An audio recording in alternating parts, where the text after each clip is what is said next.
د شریعت نظام دا د بلخ ولایت محاکمو په 2 اونۍ کې 409 دوسیو ته پر رسېدنه سربیره 370 وثیقې هم اجرا کړي دي. په زابل ولایت کې د محاکمو د مسؤلینو په هڅو د قتل موضوع حل شوه. د کندهار ولایت ښاري ابتدایه محکمې په یوه میاشت کې 210 دوسیو ته رسېدنه کړې ده.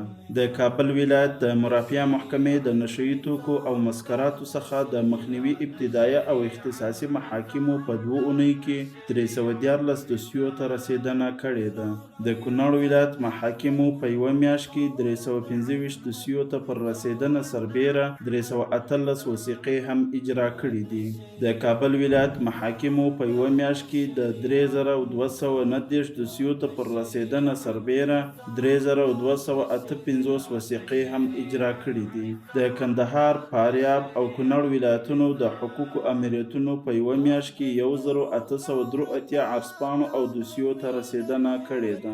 د تخار ولایت محاکمو په یوه میاشت کې 853 دوسیو ته پر رسېدنه سربیره 209 وثیقې هم اجرا کړي دي.